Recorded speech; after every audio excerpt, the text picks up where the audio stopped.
Hello, good afternoon all. Welcome Seema ma'am. Good afternoon. Good afternoon Priyanka. कैसे हैं आप? मैं बिल्कुल ठीक हूँ। तो आज का हमारा टॉपिक है वुमेन्स राइट टू एजुकेशन।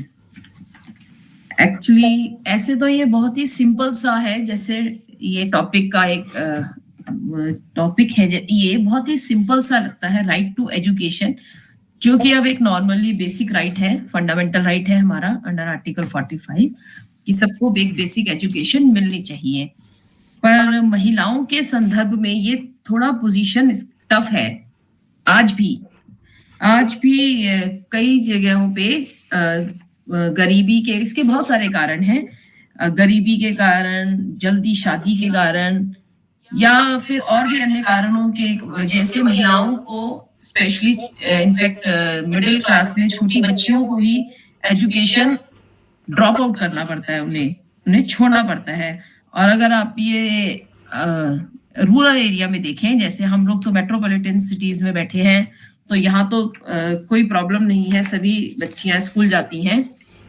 लेकिन ये इंटीरियर्स में और एक पूरे हिंदुस्तान में अगर आप रेशियो निकाला जाए तो ड्रॉप आउट स्कूल चिल्ड्रंस का, girl children, specially girl child का ड्रॉप आउट बहुत ज्यादा है।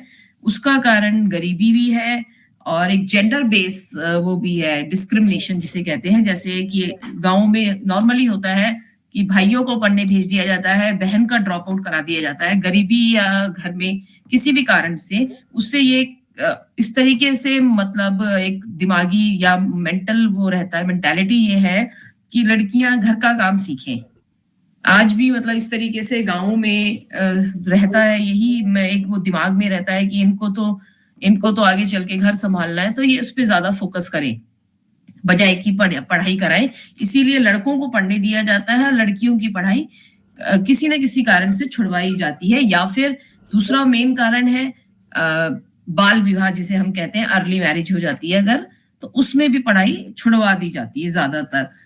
बेसिक अगर हम ग्लोबली देखा जाए तो 62% कंट्रीज में अभी हमारे पास right to education in pregnancy. In fact जैसे कि क्या होता है, ज्यादातर शादी और प्रेगनेंसी के टाइम तो मतलब पढ़ाई छोड़ दी जाती है, कम नहीं की जाती, क्योंकि उसके बाद रहता है कि आपने बच्चे संभालने हैं, तो पढ़ाई का तो कोई सीन ही नहीं रहता। तो 62% कंट्रीज में राइट टू एजुकेशन के प्रोविजंस हैं प्रेगनेंसी के टाइम भी, like America, Europe, north America, African countries में तो पूरे प्रोविजंस हैं। ये लोग अपना राइट टू एजुकेशन प्रोटेक्ट करते हैं। बट अभी भी 84% कंट्रीज में राइट टू एजुकेशन को लीगली, स्पेशली इस तरीके right to education in case of pregnancy को नहीं कंसीडर किया गया। इनफैक्ट इंडिया में भी ऐसा कोई वो नहीं है, क्योंकि आपने भी देखा होगा, एजुकेशन क्या, जॉब भी लोगों को, लड़कियों को छोड़नी पड़ती है, मेजर ब्रेक्स लेने पड़ते हैं इस तरीके से। तो हमारे यहाँ भी कानून में तो कोई इस तरीके से है नहीं, प्रावधान नहीं है जिससे कि आप राइट टू एजुकेशन या राइट टू वर्क को बचा लें। इंडियन कंटेक्स्ट में देखा जाए तो वैसे तो फीमेल लिटरेसी रेट काफी बड़ा है। 2001 से 2021 में 10.5 परसेंटेज वाइज देखिए 10.5% का इंक्रीज हुआ है, और ये काफी अच्छा इंक्रीज है, सब्सटेंशियली अच्छा इंक्रीज है। और इससे हमारी देश की इकोनॉमी में भी मदद मिलती है, जीडीपी बढ़ता है अगर फीमेल्स फाइनेंशियली कंट्रीब्यूट करती हैं सोसाइटी में। अपने घरों में अगर फीमेल्स फाइनेंशियली भी कंट्रीब्यूट कर रही हैं, तो इससे देश की भी जीडीपी का एक अच्छा परसेंटेज बढ़ता है। इंडिया में अभी फिलहाल अगर हम बात करें, 2021 के ही आंकड़े हैं, 70.3% फीमेल लिटरेसी रेट है और 84.7 मेल लिटरेसी रेट है, जो कि बहुत ही अच्छा है, 70.3 and compare to male literacy rate.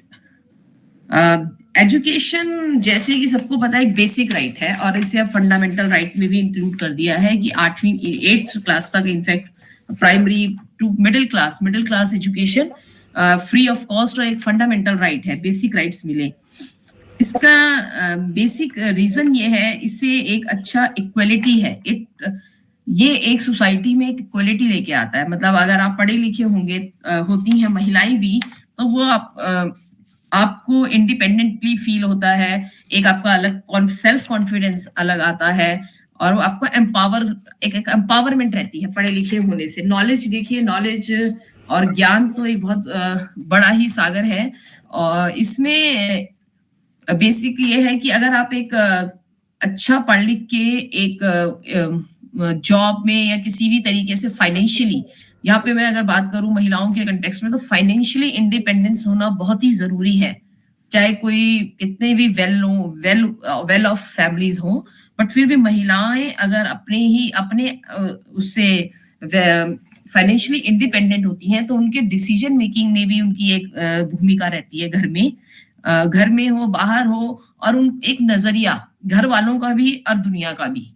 आपके प्रति एक नज़रिया बदला जाता है। आप मतलब एक इसमें ये नहीं कहना चाहते हम कि हाउसवाइफ्स को डिमीन नहीं करना है, मतलब ठीक है हाउसवाइफ अच्छा है, बट फिर भी मेरे हिसाब से महिलाओं को फाइनेंशियली इंडिपेंडेंट होना बहुत ज़रूरी है, चाहे आप किसी भी फैमिली से हों।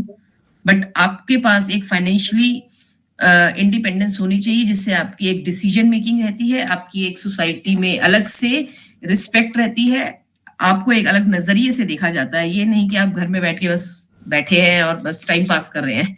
इस तरीके की फीलिंग नहीं रहती है।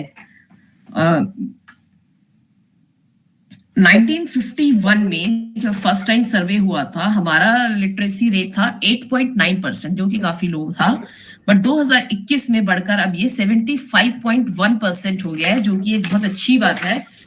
इसके लिए हमारी सरकार ने भी बहुत सारे प्रोजेक्ट्स चलाए हैं, बहुत सारे प्रोग्राम्स चलाए हैं। मैं कहूँगी हमारी मतलब सरकार ने इसमें काफी योगदान दिया है नारी शक्ति के लिए।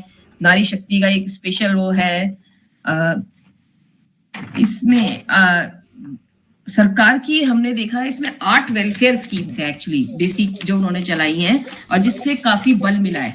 ये बहुत ही अच्छी स्कीम्स हैं, जैसे सबने पढ़ाई है। पहली स्कीम इनकी है बेटी बचाओ बेटी पढ़ाओ, जो 2015 22 जनवरी 2015 को स्टार्ट हुई थी। और बेटी बचाओ बेटी पढ़ाओ जैसे कि इसकी लैंग्वेज इसकी सही शब्दों से ही पता चलता है कि बहुत क्लियर है कि ये तो भ्रूण हत्या पे भी है, बेटी बचाओ एंड बेटी पढ़ाओ, मतलब बेटियों को पढ़ाया जाए। तो इसका बेसिक कंसेप्ट ही ये है। सेकंड, सरकार ने आज वर्किंग वुमेन हॉस्टल स्कीम निकाली है। ये भी एक बहुत अच्छी सेफ एनवायरनमेंट दिया है लेडीज को जो दूसरे शहरों में जाके काम करती हैं, उनको एक अच्छा एनवायरनमेंट और एक सेफ एनवायरनमेंट, अच्छे से ज्यादा सेफ एनवायरनमेंट रहता है। वर्किंग वुमेन हॉस्टल्स आप लोगों ने भी देखे होंगे, दिल्ली में भी है, जहाँ महिलाएं जो काम करती हैं घर से दूर रहती हैं वो उनमें रहती हैं और सिर्फ वो महिलाओं के लिए होते हैं। जैसे दिल्ली में भी सीपी में भी है, भगवान दास रोड पे है, गोल मार्केट में है, मतलब बिरला मंदिर के साथ में वहां पे 3-4 हॉस्टल्स हैं, बहुत अच्छी जगह, अच्छे सेफ है वुमेन्स के लिए। जो ये एक अच्छी पहल है क्योंकि उन्हें रहने में भी दिक्कत होती है। कई बार क्या होता है आप जॉब के लिए, आजकल नहीं बट फिर भी कई फैमिलीज अलाउ नहीं करती घर से बाहर जाना कि भाई आप कैसे रहोगे, आप कहाँ रहोगे, क्या सेफ्टी है आपकी। तो इस तरीके से वर्किंग वुमेन हॉस्टल्स की भी एक अच्छी भूमिका है जो एक लेडीज को, महिलाओं को एक सेफ स्थान देती हैं। तीसरा स्कीम है सरकार की है support the training and employment programme. इसमें ये ट्रेनिंग देते हैं, छोटे छोटे कोर्सेज कराए जाते हैं महिलाओं को, जिससे कि वो मतलब 6 महीने का कोर्स करके उसके बाद उनको जॉब पे प्लेस कर देते हैं, लाइक सिलाई कढ़ाई, टीचिंग का डिप्लोमा, इस तरीके के छोटे छोटे कोर्स सरकार कराती हैं, जिससे उसके बाद ये लोग एम्प्लॉयमेंट के लिए मतलब अपना एक रोजगार के लिए तैयार हो जाते हैं। चौथा है महिलाएं हाट, ये 2016 में कराया लॉन्च हुई है स्कीम। इसमें जो महिलाएं हाथ से अपना छोटा छोटा जो उद्योग चलाती हैं, लघु उद्योग जिसे कहते हैं, जैसे आप बहुत बड़ा एक छोटा सा उद्योग था लिज्जत पापड़, एक छोटा सा एग्जांपल है, जो एक लिज्जत पापड़ एक छोटी सी एक महिला ने, शायद कुछ 4-5 महिलाओं ने, घरेलू महिलाओं ने ही शुरू किया था और आज एक बहुत बड़ा ब्रांड बन चुका है, करोड़ों का इनका टर्नओवर हो गया अब तो इस तरीके की जो महिलाएं छोटा अचार पापड़ इस तरीके के काम करती हैं, तो उनका एक महिला हाट लगता है स्पेशल फॉर लेडीज। उनका जो भी ये काम करती हैं उनकी चीजों को मतलब खरीदने के लिए एक बाजार लगता है जो महिलाएं हाट है। ये हर साल लगता है, दिल्ली में भी ये बहुत जगह लगता है महिलाएं हाट। अगली स्कीम है सबला, ये 2011 में लॉन्च हुई है, जिसका एम है महिलाओं को एक फूड, अच्छा खाना, न्यूट्रिशियस इंग्रेडिएंट्स, मतलब इसमें महिलाओं को खाना और एक अच्छे खाना, मतलब खाना नॉट एग्जैक्टली न्यूट्रिशियस हो, क्योंकि उनका शारीरिक तौर पे और दिमागी मतलब मेंटली भी उनका स्टेबल होना और शारीरिक तौर पे भी थोड़ा सक्षम होना बहुत जरूरी है, इसलिए ये स्कीम लॉन्च की गई है। और नेक्स्ट स्कीम है स्वधर गृह, ये महिलाओं को जिनके पास खाना, रहना, छत नहीं है, उन लोगों को कपड़ा, खाना, छत सब गवर्नमेंट की तरफ से दिया जाता है।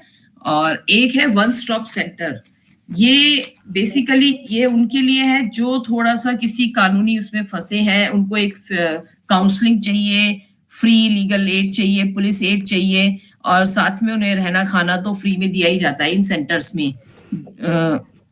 और आखिरी स्कीम है ये 8वीं, नारी शक्ति पुरस्कार, ये भी एक बहुत अच्छी स्कीम है। इसमें कुछ भी फ्री नहीं है, बट ये है कि इसमें पुरस्कार, एक्नॉलेजमेंट, ये लास्ट स्कीम है बहुत अच्छी, जिसमें नारी शक्ति, जिसमें नारी लेडीज को एक्नॉलेज किया जाता है, उनके काम को एक्नॉलेज किया जाता है कि जो एक अच्छे तरीके से अपना कोई रोजगार चला रही है, किसी भी फील्ड में बहुत अच्छे से कर रही हैं, तो उनको एक एक्नॉलेजमेंट मिलती है, जो कि एक अच्छी, मतलब उसके बाद जो जिसको भी पुरस्कार मिले या देखने के बाद भी हमको एक सेटिस्फेक्शन होती है कि हमने जो किया उसको रिकॉग्नाइज किया गया, रिकॉग्निशन है एक।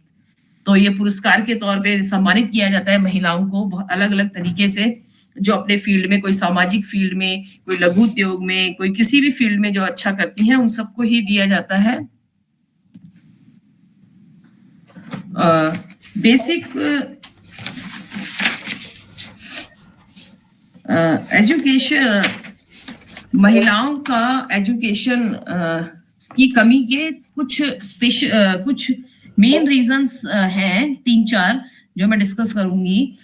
पहला है इसमें सोशल डिस्क्रिमिनेशन, दूसरा है जेंडर इनइक्वालिटी, एंड थर्ड है occupation of girl child in domestic course. Basically social discrimination, जैसे कि हमने पहले चर्चा की थी, कि जिसमें यही सोचा जाता है कि लड़कों को ही पढ़ाया जाए और लड़कियों को पढ़ने की कोई भी जरूरत नहीं है, ऐसी सोच अभी भी हमारे बीच कई लोगों की है। इनफैक्ट मेट्रोपॉलिटन सिटीज में तो नहीं है, हम लोग यहाँ हैं थैंकफुल, यहाँ पे ऐसी कोई दिक्कत नहीं है। फिर भी अगर हम देश के किसी गांव में अभी जाएं तो ये अभी भी ये चीजें हैं, अभी भी ये चीजें हैं जिनका महिलाओं को सामना करना पड़ता है। और दूसरा है कि लोगों को लगता है कि लड़कियों को घर के काम के लिए ज्यादा उन्हें रहना चाहिए अवेलेबल, तो उसके लिए भी इस वजह से भी उनकी एक शिक्षा को रोक दिया जाता है। इसलिए स्कूल ड्रॉप आउट पे आपने देखा होगा, गर्ल्स कोई 5th पढ़ता है, कोई 6th पढ़ता है, प्राइमरी लेवल तक ही पढ़े हैं, और ड्रॉप आउट करवा दिया जाता है कि इनके लिए इतनी शिक्षा बहुत है, इन्हें कौन सा कुछ करना है। बेसिकली यही है कि उनको ज्यादातर मेंटेलिटी यही है फैमिलीज की कि लड़कियों को जॉब तो नहीं करनी, फाइनेंशियली इनको तो बस किसी और पे ही डिपेंड रहना है हमेशा, या इस तरीके की सोच है ये एक। लेकिन ये अब चेंज है काफी। वैसे तो लिटरेसी रेट में तो हमारी देश में बहुत वो आया है, मतलब काफी सुधार हुआ है पढ़ने लिखने में, पर अभी भी हम लोगों को काफी आगे जाना है। मतलब अगर हमको पूरा ही वो चाहिए, प्रॉपर इंडिपेंडेंस देखना है, तो हमको अभी काफी आगे जाना है इस पढ़ाई लिखाई और अपने पैरों पे खड़े होने के लिए। अभी काफी लंबा शायद थोड़ा संघर्ष है। तो आप कुछ पूछना चाहेंगी, कुछ सवाल अगर प्रियंका जी आप? Thank you Seema ma'am. पहले तो मैं वेलकम करना चाहूंगी सुनीता मैम का, आज हमारे साथ कनेक्ट हुई हैं। हेलो सुनीता जी, कैसी हैं? ये भी हमारी बहुत अच्छी हूँ मैं। Thank you so much. Sorry मैं तो लेट हो गई, मिस हो गई। कोई नहीं सुनीता जी, आप भी डिस्कशन में बताइए ना, आप भी अपने कुछ विचार प्लीज। आपका तो बहुत इंपॉर्टेंट रोल है, क्योंकि मैं अभी बताना चाहूंगी सबके सामने, हमारा जो एनजीओ रजिस्टर हुआ है सुनीता मैम ने करवाया है। तो बहुत बहुत आभार है हमारी पूरी एनजीओ की तरफ से आपका। आप भी प्लीज कुछ प्रकाश डालिए इस टॉपिक पर जो अभी सीमा जी ने बताया।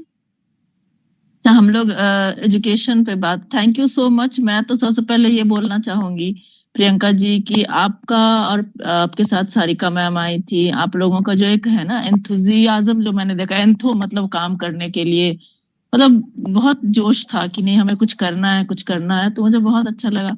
और सीमा जी के थ्रू आप आई थी, जैसे सीमा जी ने अभी बोला कि हम लोग बहुत अच्छे फ्रेंड्स हैं, और सच में, और मैं तो बस इसलिए भी मैं आई कि सीमा जी का आ रहा है टॉक शो, तो मैंने बोला नहीं मुझे जरूर ज्वाइन करना है। तो बट वही है, थोड़ा सा बस लेट हो गई। हाँ, जो मैं तो बिल्कुल ही सहमत हूँ जो सीमा जी ने जैसा बताया कि अभी भी अगर हम अभी तो मैंने वैसे कुछ बहुत तैयारी नहीं की है, लेकिन जितना जो भी वट एवर लिटिल नॉलेज आई है, लाइक हम कहीं कभी अगर सर्वे या कोई प्रॉपर कोई रिकॉर्ड, अभी मैं एग्जैक्ट फिगर तो नहीं बोल पाऊंगी, बट आप देखोगे तो एजुकेशन लेवल ऐसे भी लिटरेसी रेट तो कम है ही, बट फीमेल का जो है लिटरेसी, सिर्फ लिटरेट मतलब कि सिर्फ जो पढ़ना लिखना जानते हैं, इसमें भी एजुकेशन तो डिफरेंट चीज हो गई। लाइक हायर एजुकेशन की बात हम करें, वो सब तो हटा दो, स्कूल की बात करें, अभी भी बहुत है। मैं तो ग्राउंड लेवल पे ही मैं कभी कभी मेरे को ऐसा मौका मिला है कि मैं जाती हूँ बिहार के गांव में, या दिल्ली के भी, इधर दिल्ली में तो खैर फिर भी बहुत अवेयरनेस है, और मुझे राजस्थान में जब मैं ग्रेजुएशन कर रही थी तब भी मौका मिला था। तो ये बहुत ही है, ये चीज अभी भी बहुत है, और गांव की तो छोड़ दो, शहरों में भी है। मैं तो ये कहूंगी कि क्योंकि जो वुमेन सेफ्टी का जो इशू है आजकल, आपको भी पता है किस किस तरह के आजकल इंसिडेंट्स हो जाते हैं, तो इस वजह से भी बड़े घर के लोग भी नहीं करवाते हैं कि वहां जाएगी। जैसे वी आर वेरी फॉर्चुनेट कि हम लोग, मैं झारखंड से, मेरे मदर फादर ने यहाँ भेजा हमें पढ़ने के लिए, और यहाँ किसी के साथ ऐसा कुछ इंसिडेंट हो जाता है तो ऐसा भी होता है बहुत बार कि लड़कियों को ही दोषी मान लेते हैं कि भाई ये इसमें भी गलती होगी।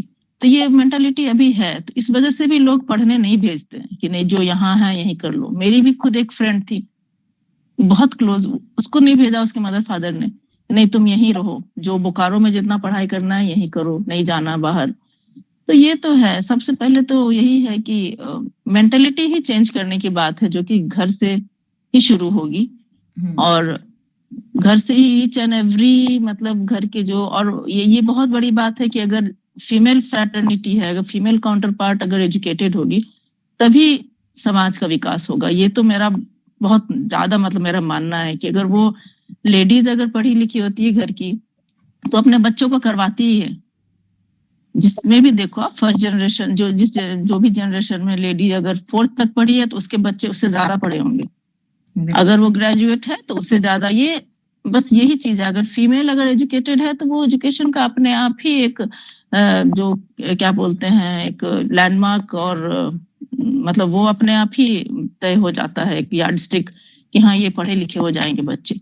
तो सबसे बहुत जरूरी है फीमेल एजुकेशन, तो बहुत जरूरी है। गवर्नमेंट तो सेफ्टी, और वही है, सेफ्टी वाली भी इश्यू आ जाती है, हायर एजुकेशन की तरफ जाते हैं तो इसलिए भी लोग नहीं जाने देते, जैसा मैंने पहले बोला। तो हाँ ये तो है, और पता नहीं एक्ट्स तो बहुत सारे हैं, बट उसको इम्प्लीमेंट ग्राउंड लेवल पे करने की बहुत ज्यादा, मतलब उसके लिए थोड़ा सा काम करना हो। जैसे मैं बहुत एक्टिवली पॉश के लिए काम करती हूँ। पॉश है prevention of sexual harassment of women at work place. इसमें ही मैंने काफी हम लोगों ने कर रखा है। तो इसमें देखा हमने कि आप जैसे देख लो ना कि we are not even 50% of work force, ठीक है ना। तो हम अभी 50% वुमेन काम करने के लिए ही नहीं आई हैं, और बहुत सारी एजुकेटेड, वेल एजुकेटेड लेडी भी घर पे ही हैं, जो पढ़ी लिखी हैं वो भी घर पे। तो उससे भी एक ये डाटा भी हो जाता है कि भाई मतलब सेफ्टी वाला भी बात आता है, पढ़ने के बाद भी रोका जाता है। तो ये सब मेरे जो, what I firmly believe that ये सब बिहेवियरल तो है ही, कॉज बिहेवियरल इशू है, एजुकेशन की कमी है। लोग लड़कियों को एजुकेट करेंगे, फिर अपने बच्चों को एजुकेट करेंगे, चाहे मेल चाइल्ड हो उसको भी जरूरत है, जो तब इस तरह के एक्ट लाने की जरूरत ही नहीं पड़ेगी, पोस्ट की तरह एक्ट, है ना, कि भाई लड़कों को समझाना है कि आप ऐसा क्यों बिहेव कर रहे हो उनके साथ वर्क प्लेस पे। तो उसके लिए पहले कि एजुकेटेड रहना पड़ेगा। पहले तो एजुकेशन होगा तब तो वो समझेंगे ये चीज। तो फीमेल का एजुकेशन बहुत जरूरी है, बहुत ही जरूरत है इसकी। और मुझे तो लगता है कि गवर्नमेंट को काम करने की बहुत जरूरत है, और आप जैसे एनजीओ अगर इसमें कुछ योगदान दें, आगे बढ़ के हाथ बटाने का कोशिश करें, कुछ स्कीम्स गवर्नमेंट ऐसी लाएं जिसमें महिलाओं का एजुकेशन के प्रति। और यहाँ जैसे झुग्गियों में भी हम लोग कभी कभी जाते हैं तो वहां भी आप देखोगे कि लड़कियों को मतलब बहुत कन्विंस करना पड़ता है उनके मदर फादर को। तभी बहुत सारे लोग इसलिए भेजते हैं क्योंकि जो मील वाला जो होता है ना, खाना मिल जाता है उनको स्कूल में। हाँ, उसकी वजह से जाते हैं कि भाई मेरे बच्चों को, गरीबी है ना, सब लोग सोचेंगे हम खिलाएं या पढ़ाएं। तो मैम अगर कोई अगर काम करना चाहे ना तो बहुत काम है। अगर कोई सच में अच्छी नीयत के साथ आगे बढ़ के काम करना चाहे तो बहुत है काम करने के लिए, ऐसी जरूरत भी है और लोगों को, है ना। लेकिन वही है जो मुझे ये तो बड़ा अजीब लगता है, जो आप किसी की हेल्प करने जाते हो, फोटो खींच के डालते हो सोशल साइट्स पे, उस नियत के साथ अगर आप करोगे तो बहुत मुश्किल है, तब नहीं होगा आपको। क्योंकि उसको भी तो इंसल्टिंग फील होता है ना, आप जिसकी हेल्प कर रहे हो, कहीं कहीं कहीं उसका फोटो रिवील हो रहा है तो उसको अच्छा नहीं लगता होगा। तो अच्छी नियत के साथ और डेडिकेशन के साथ काम करने की जरूरत है। तो बहुत काम है और सच में तस्वीर बदलेगी जैसे मैम ने बोला है, और सच में बदल रही है, ऐसी बात नहीं है। मैं हमने अच्छा लगता है आजकल देखो कितने कितने आ रहे हैं, रिक्शे वाले की लड़की ने यूपीएससी क्लियर किया, सब्जी बेचने वाली की लड़की ने क्लियर किया। तो मैंने तो कितनी स्टोरीज देखी है कि एक था मोची का लड़का था, उसने आईएएस किया। मजदूर का लड़का है, वो पेंट का काम करता था घरों में, नाम मुझे याद नहीं है। मुझे अगर पता होता तो मैं सच में सारा बोलना है मुझे तो मैं एक डाटा बना के लाती, इसका नाम भी बताती है। तो ये सब चीज है, लेकिन वही है कहने का मतलब कि लोगों को पता है, जिसको एजुकेशन के बारे में वो आगे बढ़ रहे हैं। अच्छा, एक और पॉइंट मैं बोलना चाहूंगी। अपनी सोसाइटी में ना ऐसे भी बच्चे हैं जिनको, जो कि फाइनेंशियल क्रंच की वजह से नहीं पढ़ पाते, ये भी मैंने देखा है। लाइक वो पढ़ना चाहते हैं बट उनके पास है ही नहीं, रिसोर्सेज नहीं है, उनको इंफॉर्मेशन नहीं है।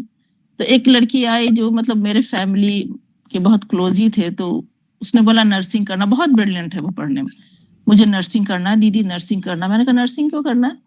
तो 12th वो अभी 11th में है। तो फिर मैंने बोला तुम एमबीबीएस करो ना, उसके लिए प्रिपेयर करो, उसके में है वो कैलिबर, कर सकती। तो उसको पता ही नहीं था। तो वही इंफॉर्मेशन की है। जैसे अभी हमारे दिल्ली गवर्नमेंट में जो सरकार ने काउंसलिंग वाला शुरू किया ना सीमा जी, स्कूल में। हाँ जी, हाँ जी, हाँ हाँ अच्छा है, वो, हाँ बहुत अच्छा है, बहुत अच्छा है। उसके थ्रू मतलब at least they will become aware about the जो हाँ जो भी, हाँ yes yes, what are the opportunities, कहाँ है, क्या करना है, किसको किस फील्ड में जाना है, कम से कम। हाँ वही ना, क्योंकि बहुत है, हम लोगों के समय तो हमें पता नहीं था। लाइक इंजीनियरिंग करना है, मेडिकल करना है, इंजीनियरिंग करना है, हाँ यस यस, मेडिकल, बस यही दो थी।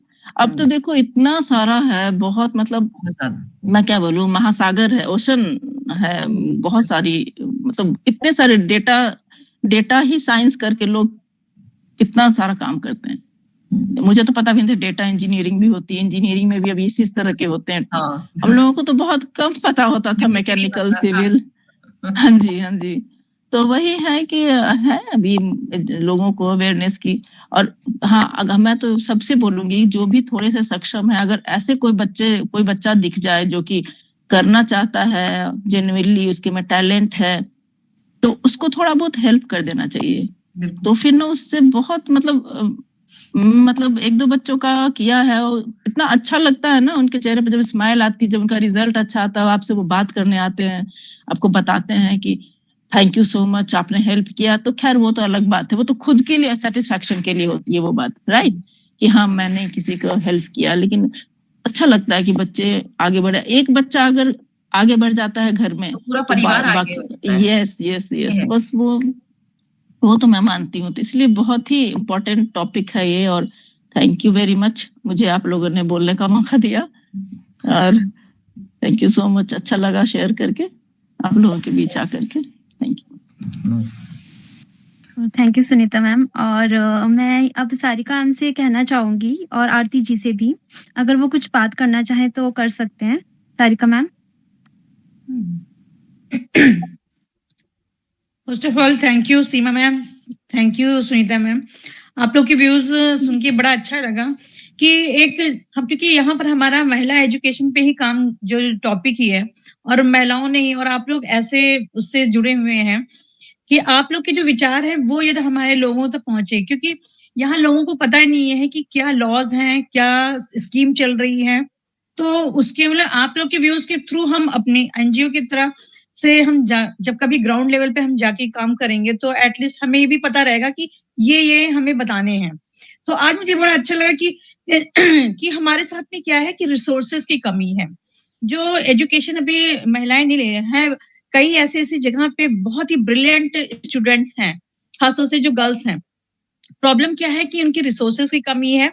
उनको या तो सेफ्टी, क्योंकि पेरेंट्स फर्स्ट ऑफ ऑल लड़कियों के लिए सेफ्टी देखते हैं, या तो कहीं एजुकेशन के बारे में उनको पता भी चलता है तो फर्स्ट ऑफ ऑल वो सेफ्टी देखते हैं। सेकंड इज द हाइजीन, या उनकी सैनिटेशन के लिए देखते हैं कि वो एरिया कैसा रहेगा, किस हिसाब से हम अपने बच्चे को भेज सकते हैं। ये तो वो सब कुछ सही है तो उनके पास या तो मनी या उनके पास रिसोर्सेज नहीं है। तो इस टाइम पे हमें बस ये है कि जो एजुकेशन का इम्पोर्टेंस है, क्योंकि यूनिसेफ आजकल गर्ल्स एजुकेशन पे बहुत काम कर रहा है कि गर्ल्स को पढ़ाना जरूरी है, क्योंकि एक गर्ल जब पढ़ती है तो वही वो आगे अपनी एक न्यू जनरेशन को ही एक हेल्दी जनरेशन और प्रोस्पेक्टिव जनरेशन दे सकती है। तो जरूरी है कि हमें हर एक जो ग्राउंड लेवल पे हमें काम थोड़ा सा करना होगा, इसलिए कि लोगों को बता सके कि हमें रीजन क्या है, क्यों लड़कियों को पढ़ाना है। क्योंकि जब तक ये नहीं बताया जाएगा कि पढ़ाओ, ये नहीं जरूरी है, बताना है पढ़ाना क्यों है। जब तक हम रीजन नहीं बताएंगे तब तक कोई नहीं पढ़ाना चाहेगा। और ये जो लालच की भावना, जैसे अब आजकल क्या है ना, कई लोग मिड डे मील की वजह से भी बच्चों को भेजने लगे हैं स्कूल। उससे और पढ़ाई से कोई मतलब नहीं है कि बच्चा पढ़ क्या रहा है। बस लड़कियां जाती हैं वहां पर मिड डे मील करके, खा के, या जो भी उन्हें राशन पानी मिलती है और वो लेकर चले आते हैं। बट अब उनके पीछे भी उसका लॉजिक बताना कि मिड डे मील भी क्यों दिया जा रहा है आपको, क्योंकि आप एक हेल्दी फूड या खाएंगे जो आपके घर पे नहीं मिल रहा है। आप यहाँ स्कूल पे आते हैं, पढ़ाई करेंगे, मिड डे मील या आपको जो भोजन मिल रहा है, एक न्यूट्रिशन मिल रहा है, उसके थ्रू आप हेल्दी रहेंगे, और हेल्दी यदि रहेंगे तो हेल्दी सोच भी बढ़ेगी। तो ये धीरे धीरे इन पेरेंट्स को भी और बच्चों में भी ये भावना लानी है कि सभी में वो क्षमता है, कुछ करने की क्षमता है। और पेरेंट्स को यही समझाना है कि हम यदि सजग रहेंगे, बच्चों को सेफ्टी और हाइजीन के बारे में खुद पेरेंट्स भी बताएं, क्योंकि सोसाइटी तो बाद में बताएगी, पहले पेरेंट्स बताएगी। तो हमें सबसे पहले पेरेंट्स को ही एजुकेट करना है, उनको ही समझाना है कि हम कैसे करें। तो मैं ये एक दो चीज आप लोग से पूछना चाहती कि क्या ऐसा है कि कोई पेरेंट्स नहीं पढ़ाना चाहते हैं, लड़की पे जबरदस्ती कर रहा है कि ये नहीं पढ़ेगी, तो ऐसे कुछ लॉ हैं कि जो हम उनको बता सकते हैं कि यदि आप नहीं पढ़ाओगे तो इस लॉ के अकॉर्डिंग आपके साथ क्या हो सकता है? ऐसा कुछ अभी तक कोई ऐसी लॉ बनी है? Very good question. I also wanted to ask the same.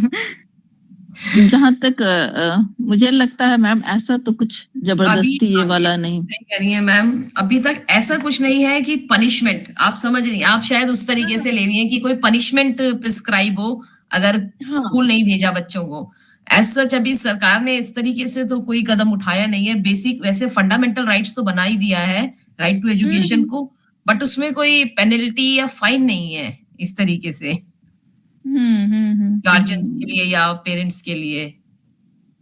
Fundamental rights है तो इसका मतलब ये है, फंडामेंटल जैसे सीमा जी ने बोला, इसका मतलब ये है कि अगर किसी को रोका जाता है राइट थ्रू एजुकेशन से, नहीं किसी वजह से रुकावट पैदा करते हैं, कोई नहीं दे रहे, नहीं स्कूल भेज रहे, देन शी और मतलब और ही कैन टेक एक्शन कि ये मेरे फंडामेंटल राइट्स का वायलेशन हो रहा है, right to education is my right, तब वो कोर्ट का शरण ले सकते हैं।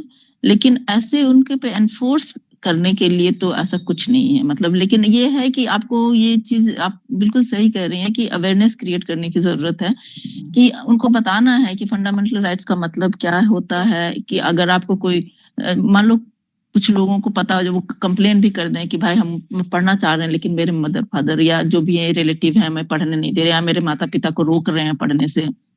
और ये भी कुछ पता नहीं, कुछ लोग कह रहे थे कि लाइक जो हमारे यहाँ बहुत है ना कास्ट सिस्टम, जो हमारे नीचे जाति जिसको बोलते हैं, उस तरह के कुछ हैं CST के लोग, उन लोगों को भी रोका जाता है। कभी-कभी ऐसा हो जाता है, नहीं स्कूल जाने दिया जाता है। तो अगर ये लोग इस चीज़ से अवेयर होंगे तो वो शायद जा करके एक ये रेमेडी है कि ये आप जा सकते हैं कोर्ट में और आप वहाँ पे वकील के थ्रू या जैसे भी कर सकते हैं। तो ये हम कर सकते हैं, एनजीओ इसमें हेल्प कर सकता है।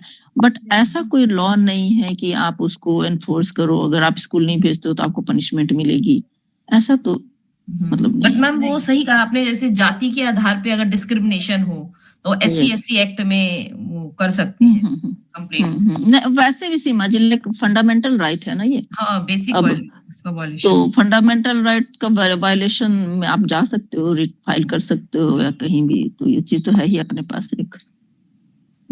हाँ, मतलब हम लोग ये कर सकते हैं कि जैसे कोई लड़की पढ़ना चाहती है, कॉलेज लेवल पे जाना चाहती है, तो उसके पेरेंट्स मना कर रहे हैं, but she is very interested, तो हम उसकी ये हेल्प कर सकते हैं कि ये फंडामेंटल आपके राइट्स हैं, तो आप अपने ये इसके लिए फाइल कर सकते हैं, हम इसके लिए आपका साथ दे सकते हैं।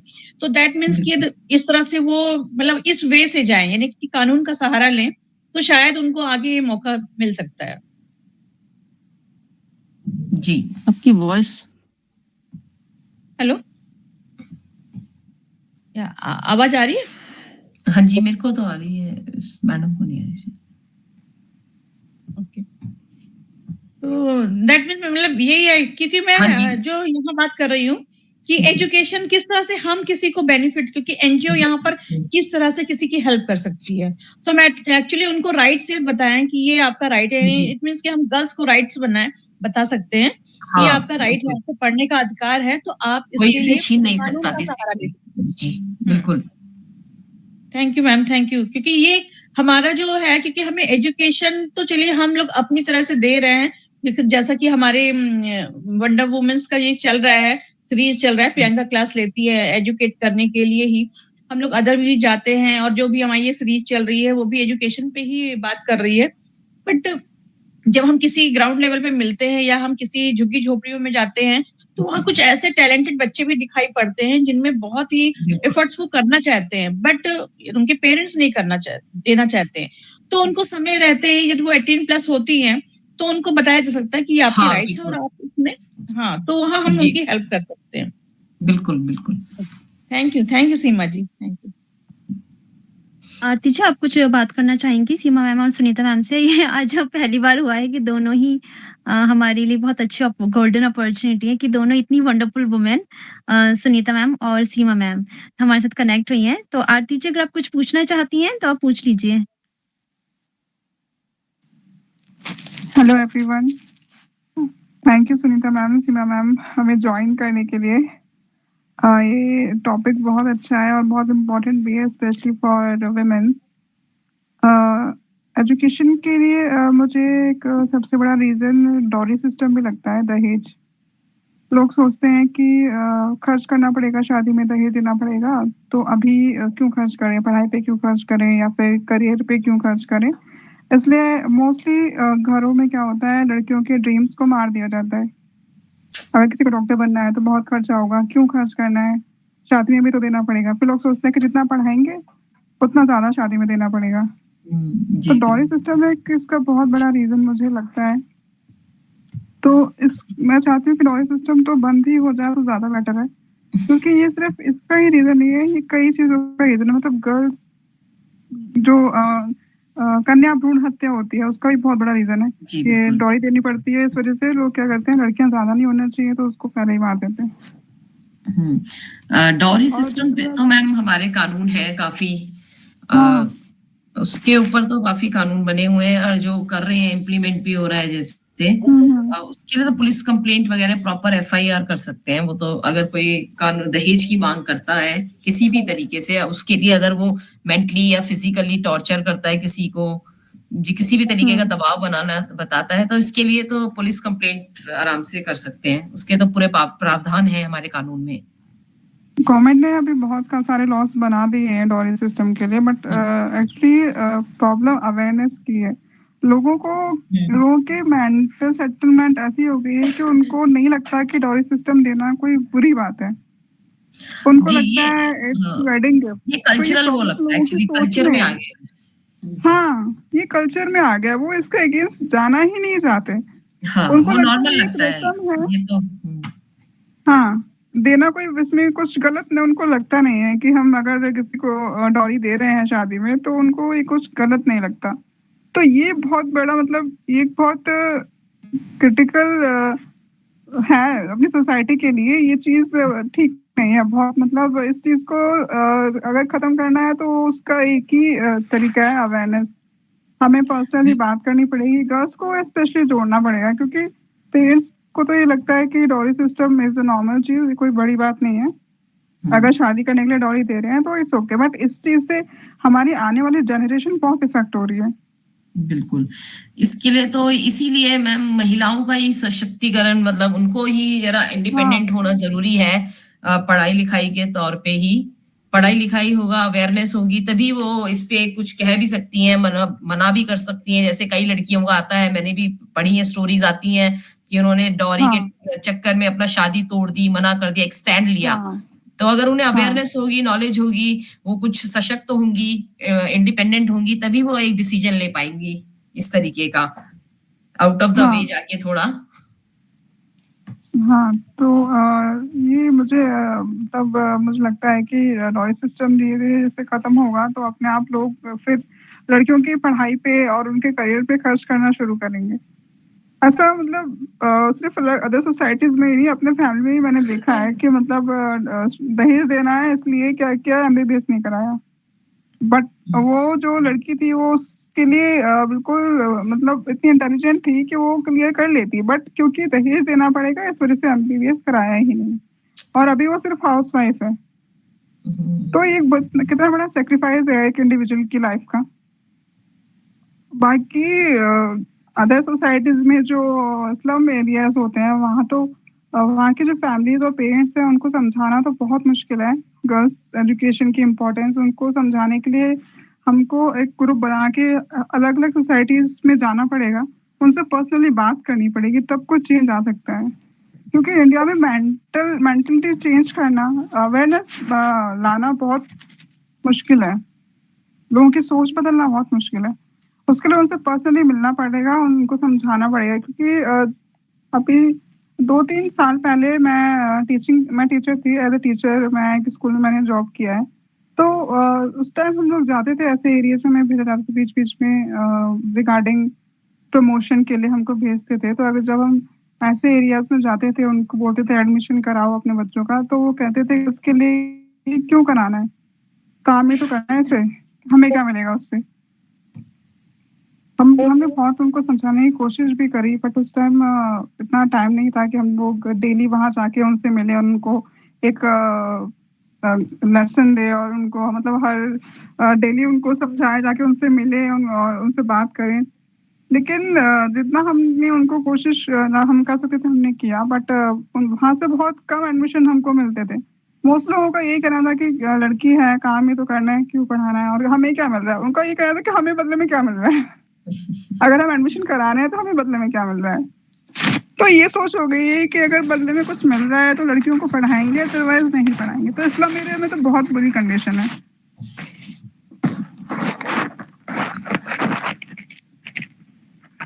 हमें अवेयरनेस के लिए इसके लिए कुछ स्टेप्स लाने पड़ेंगे, क्योंकि उनसे मिलके पर्सनली बात करके ही हम कुछ कर सकते हैं। बाकी जो गवर्नमेंट ने लॉज़ बनाए हैं, आजकल तो काफ़ी लॉज़ बना दिए हैं गवर्नमेंट ने फॉर गर्ल्स और फॉर वुमेन सेफ्टी। तो हम ये भी कर सकते हैं कि इन लॉज़ की मतलब एक कॉपी हम उन लोगों को शेयर कर सकते हैं जो वुमेन्स हमसे जुड़ी हुई हैं। एटलीस्ट उनको ये चीज़ पता होगी कि कौन-कौन से लॉज़ हैं।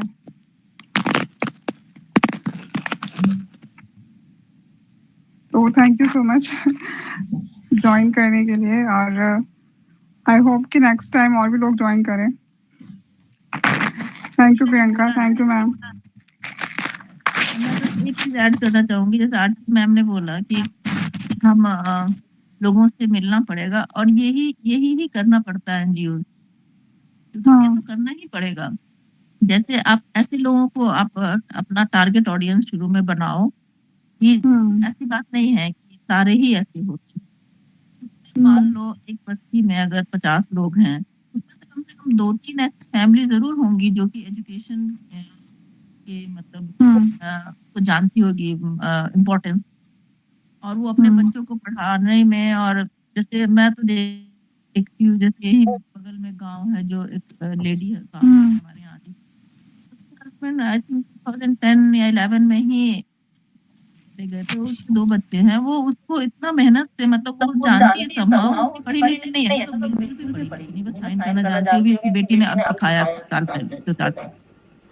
उन्होंने ये पूछ के मेरे से क्या करना है, कैसे कराना है, उसकी बेटी भी आती है बात करने के लिए, वो अभी ग्रेजुएशन फाइनल ईयर में है लड़की, वो नहीं करना चाहती, आंटी कैसे होगा ये नहीं पता, मैंने कहा करो तो करो ना, थोड़ा बहुत फाइनेंशियल सपोर्ट जो भी है हम लोग कर देते थे।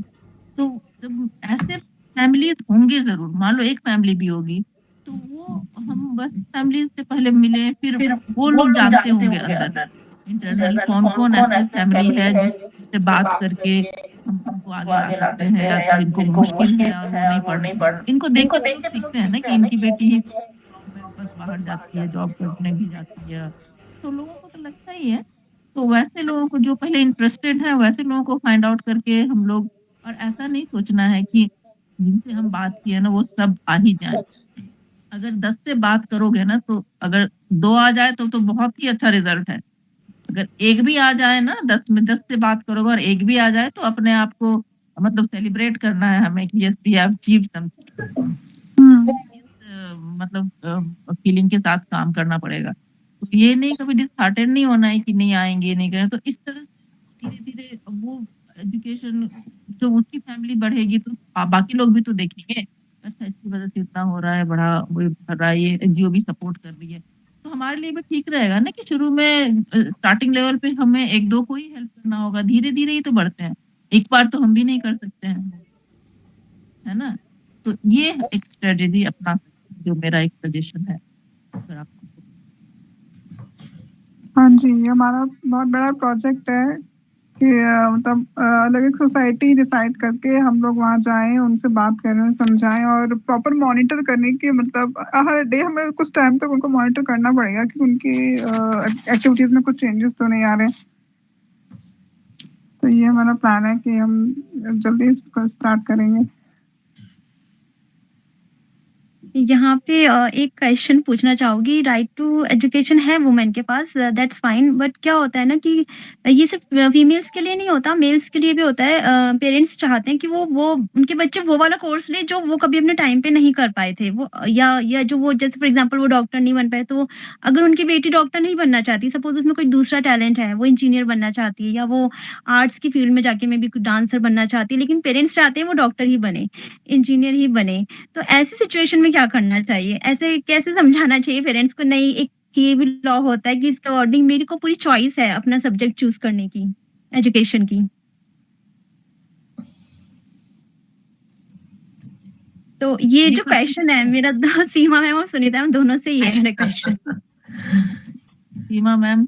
हाँ जी, आपका क्वेश्चन बहुत ही जेन्युइन है, और आजकल ये सभी फेस कर रहे हैं कि बच्चों का इंटरेस्ट कुछ है, पेरेंट्स का कुछ है, क्योंकि आजकल फील्ड्स भी बहुत हो गए हैं, क्रिएटिविटी में भी बच्चे बहुत जा रहे हैं, डांस, एक्टिंग, ये वो, ट्रेडिशनल पढ़ाई को छोड़ के। मैम इसमें तो मैम एज सच तो कोई लॉ तो एज सच हम नहीं बता सकते हैं कि शायद मेरे को नहीं लगता है सुनीता मैम, कोई लॉ तो एज सच नहीं है जो फोर्स कर सकें कि ये वाली पढ़ाई करनी है, नहीं करनी है।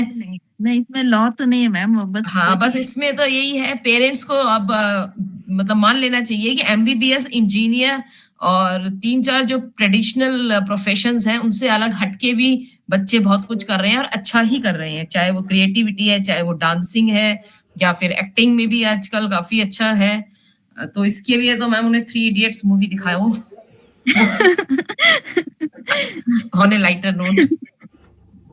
नहीं मैम बिल्कुल सही कह रहे हैं आप, लॉ तो ऐसा कुछ नहीं है, बस वही जो काउंसलिंग वाली बात है कि एट आपको स्कूल के लेवल में जो वो जो हुआ ना, क्या मेंटरशिप या समथिंग ऐसे कुछ प्रोग्राम, अभी मुझे याद नहीं आ रहा, देश के मेंटर ऐसे करके कुछ बनाया है ना, हाँ, वो गवर्नमेंट स्कूल्स में चल रहा है, दिल्ली गवर्नमेंट ने शुरू किया है, बहुत जरूरी है। और एक मिनलर करके है, MINDLER, मिलर आप चेक सर्च करोगे ना, एक बहुत बड़ी इस तरह के बहुत सारे अब ऑर्गेनाइजेशंस जैसे उभर के सामने आ रहे हैं, इनका काम ही है करियर काउंसलिंग का ही है। और ये इन लोगों से, जैसे मेरे बच्चों के स्कूल में आए थे ये लोग, हम इनसे बात करते थे, इनको ना इतना ज्यादा नॉलेज होता है कि आपको आर्ट्स के फील्ड में जाना है तो ये एन नंबर ऑफ ऑप्शंस को देते हैं। साइंस में पहले हमें क्या पता था, साइंस में सिर्फ हम इंजीनियर बन सकते हैं, डॉक्टर बन सकते हैं, राइट? हाँ, अब तो इतना सारा है ना, डेटा एनालिस्ट है, तो पता नहीं मरीन से रिलेटेड, अगर आपको मरीन, हम लोगों ने पहले सिर्फ सुना था मरीन इंजीनियरिंग करके कुछ होता है ना, नेवी में जाते हैं समथिंग। आजकल तो बहुत सारी चीजें मैं सुनती हूँ, मैंने उस दिन बहुत सुना था। खैर मेरे बच्चों का इंटरेस्ट बड़े वाला ने ह्यूमैनिटीज ली है, तो वजह से मैंने देखा तो बहुत है ऑप्शन, तो उनको ऑप्शन बताना पड़ेगा, यू नो, कि ठीक है ये कर सकते हैं आप, इसका ये बेनिफिट है, एडवांटेजेस बताने पड़ेंगे आपको, कितना कॉस्टिंग है, आपको इतना का खर्चा पड़ेगा, ये पड़ेगा। और उनका जो मतलब जो भी जिस भी एनवायरनमेंट में वो रहते हैं sorry, तो उनको बताना पड़ेगा कि आपके लिए कितना बेनिफिशियल है, लाइक जो भी उनका सराउंडिंग है, आई डोंट नो क्या उनका बैकग्राउंड है, तो आपको कैसे ये हेल्प कर सकता है, या कोई बिजनेस क्लास का है तो आपको कुछ समझ में जाना चाहिए। Counselling is the only option जो career counselling is.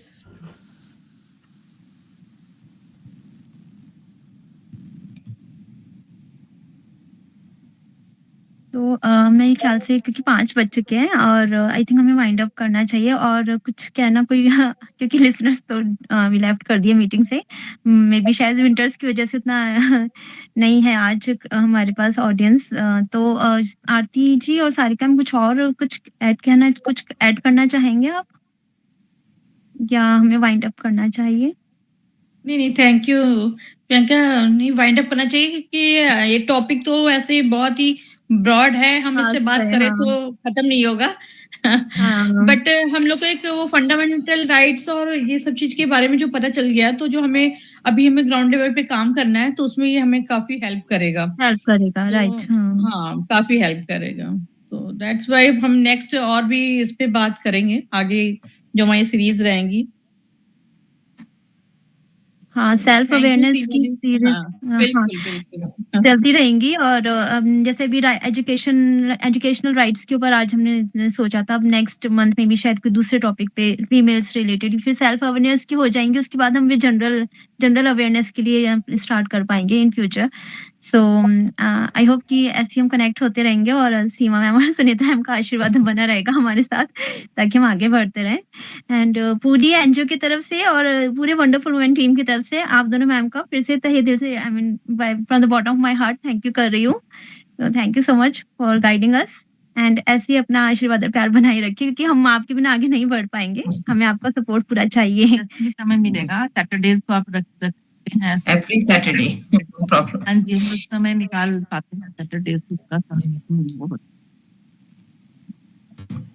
Thank you so much. Thank you. Thank you, ma'am. Thank you, ma'am. Thank you, friends. Bye.